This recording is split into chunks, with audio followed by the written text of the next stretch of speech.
Hello and welcome to the best mods for Kingdom Come Deliverance 2. We're going to be covering all the best mods as so many mods are getting released. So if you're keen to stay up to date with all the latest and greatest mods, mod news, or anything Kingdom Come Deliverance, come along for the journey as we explore all the best mods. Let's go. The Immersive Faction Properties mod appears to be a well thought out addition for historical accuracy and depth in faction-based settlements. It introduces more diverse faction controlling settlements, aligns the ownership and protection of settlements based on the real historical influences in 1403 Bohemia, which centerpieces this mod on changing the soldiers' equipment and presence within various locations. Notably alters the Gutenberg guards, keeping them mostly within the city limits rather than widespread deployments. So some of the main changes on this, many of the dominions and guards NPCs that we would see around the various towns like Samin, Begone, Pezik, Ruthard, Bavik, Prague, and a few other locations. There'll be diverse enemy/ally encounters. Factions influence the power and dynamics across the map. Certain areas may now have stronger or weaker defenses, influencing combat and sneaking approaches, making factions feel more purposeful rather than randomly placed, with the main focus around all the different soldiers having different weapons and armor, and increasing the faction's domain dominion to align historically. Makes for an excellent mod and potentially some crazy scenarios and different engagements. Aggressive Combat AI. This mod removes the artificial attack delay for NPCs within KCD2, making them more aggressive and responsive within combat. The goal here is to create a more dynamic and intense combat experience that rewards quick reaction and tactical play. So the AI will be faster, more reactive. Enemy AI no longer has that artificial delay, that sort of pause before they engage, meaning they attack more frequently and aggressively, transitioning between different NPCs much faster, so you can get attacked from multiple angles with no real signal, and then sometimes no recourse. Combat will feel more realistic, so no more enemies standing around waiting for their turn, making fights much more fluid and intense, as you will have to shift your focus using your mouse wheel to have a bit more of a free look to give you a better guide on what's going on around you. It certainly increased the challenge of combat. Players can no longer exploit the long pauses between enemy attacks to heal or recover, and works with other PTF mods, less specifically modifying the combat AI. This mod should be compatible with most others, but this is a great mod to significantly improve realism and challenge within KCD combat system. But it's not going to be for everyone. If you want fights to be fast, brutal, and engaging, it's a must-have. However, if you struggle with the blocking and countering, it might make the game too difficult, but great for those seeking a bit more of a hardcore challenge. Dragonborn Helmet. This mod introduces 2 to 3 unique helmets into KCD2, the Italian Barboot, a classic open-faced helmet, and then the Dragonborn Helmet, an engraved and visually enhanced version of the Barboot.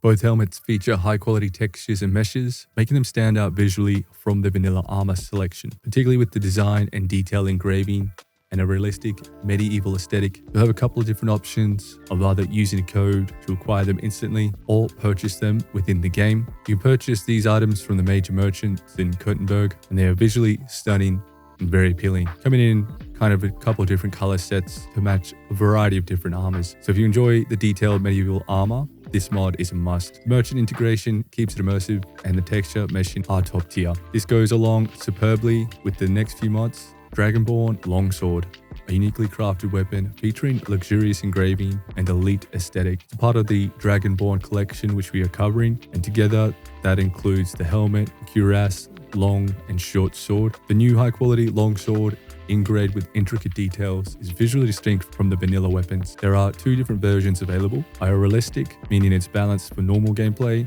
Then you have an overpowered version, a cheat tier version for players who want extra power. The sword is integrated into the merchant system, available for purchase in-game rather than spawning automatically. However, you do have the option to console command them as well, gaining them instantly. If you want one of the most aesthetic pleasing long swords, especially the graving and the handle are exceptional, this mod is worth downloading, giving you good options being realistic or overpowered.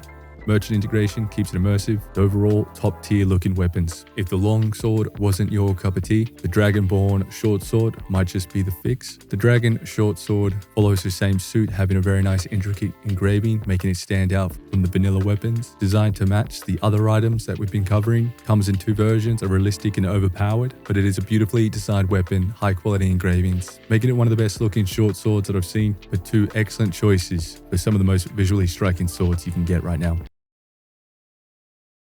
This is a pretty epic quality of life mod for those that want to get around everywhere and quickly. This mod is called Fast Travel. This mod enables fast travel to all discovered points of interest, POIs, markers on the map, significantly improving mobility and convenience. The vanilla game only allows you to fast travel between major cities and towns, but this mod expands it to include hunting spots, stores, camps, and other locations. There are some restrictions. I found that I couldn't quick travel to quite a few locations that are indoors and some locations that are otherwise indoors. So it was a bit of hit and miss. It's still early days. However, it does remove the fast travel limitations. You can now pretty much travel to any discovered POI. A lot of these include blacksmiths, taverns, and camps. No more long horseback rides just to reach a point of interest. Unlike cheats or teleport mods, you still need to discover the location first before traveling. But the fast travel mod significantly improves convenience without breaking immersion. It's perfect for players who want to speed up travel but still explore naturally, giving you a good option of both, as you will have to discover these locations, but then have the option to quick travel. However, do note there are some map mod conflicts, like map zoom or map marker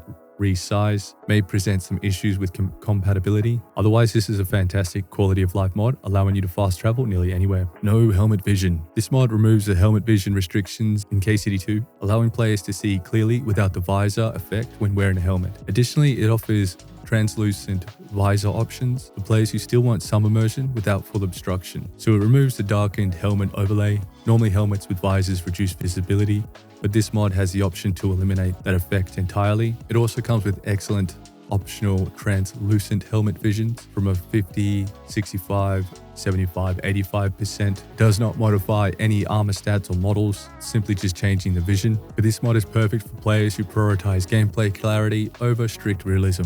The translucent visor options add flexibility, and it's a simple but highly effective quality of life improvement. Certainly was a staple in KCD1 for many. This is going to be the same case. Enhanced Global Illumination mod. This mod enhances the global illumination within KCD2, making lighting more natural by brightening dark areas, increasing light bounces, and minimizing the light leaks. It's a config-based mod change, and it tweaks the CryEngine's voxel-based GI, meaning Global Illumination, and the SVO TI, offering two versions, a balanced, so a more natural indoor and shadow lighting without excessive brightness. Then we have the stronger version, which I have on now, stronger light bounces and indirect lighting, more suited and better for HDR displays. The good thing about the strong version is that it comes with key bindings, so you can turn it off and on and reload it if you need to. So the mod changes the brighter shadows and interiors, no more overly dark indoor areas or pitch black shadows, increases the light bounce, light reflect more naturally, absorbing colors from nearby objects, reduces the unnatural light bleeding through walls and objects. Performance considerations though, some settings affect FPS, but can be tweaked. But overall, depending on what you have, particularly with the light bounces, can reduce FPS. I think this is a terrific must-have mod, as the lighting system is a bit overbearing, particularly this super dark shadows inside. This could be great to go with the mod that turns off inside fog, which then in turn makes the shadows very, very dark. This is one of the best visual mods in terms of lighting that I've seen so far, especially for those like me who dislike the dark shadows. Highly recommend this for HDR users, but will require some tweaking for optimal results. Not highly suggestible for players with lower end GPUs, as you will receive possible FPS drops. Another terrific quality of life mod is the Hide HUD mod. Bit of a game changer for players who crave immersion. It dynamically hides and reveals different HUD elements, stats, pouches, buffs, compass, and hints based on the combat status and player's interaction. If you ever found the on-screen clutter distracting or wished for a HUD when you need it but gone when you don't approach, this mod delivers that exactly. This is a bit of a beta version, but this mod has been polished off quite nicely in its core features, which include dynamic HUD visibility, automatically hides unnecessary UI elements when not in combat or injured. Buffs now appear only when they update and fade out dynamically. There is also a manual HUD toggle. Configurable keybinds allow for temporary HUD display. Pouch auto display. Pouches appear automatically when used and fade away in a short while. Combat aware UI. Other stamina and other stats show up in combat, otherwise will remain hidden. Auto start on save load. No need to manually activate it every time. All done in the background. It also does include the unlimited save to functionality, eliminating the need for that mod as well. It has basically no noticeable impacts to performance. It's stable, some minor UI glitches. However, the auto hide is an essential mod for players who prefer a minimalist UI. It successfully balances accessibility and immersion, keeping the on-screen clear without sacrificing usability. Most definitely recommended for hardcore players, immersion-focused players, and it's just a bit of a dream to use this so you can soak up the glorious atmosphere of the game. Another simple quality of life mod that is called I Want to Hold W. Horse tutorial pop-up Begone. For some reason, KCD2 insists on constantly reminding you that you do not need to hold W while galloping on a horse. The mod ensures that you don't need to hold W and you do not need to hold shift. Messages disappear automatically after 6 seconds and never return. So they'll appear once and then never again. It's a simple but effective quality of life improvement, especially for players who don't want to constantly be nagged by the game's tutorial system and who just want to press whichever freaking button they want. But I don't know, that's just me. It's hard to stop so many habits like that. So if you are tired of being told how to ride a bloody horse and what buttons to press, this mod is a must-have. While it's a minor change, the reduction in tutorial spam is significant. It improves the overall experience for players who are very much stuck in their ways.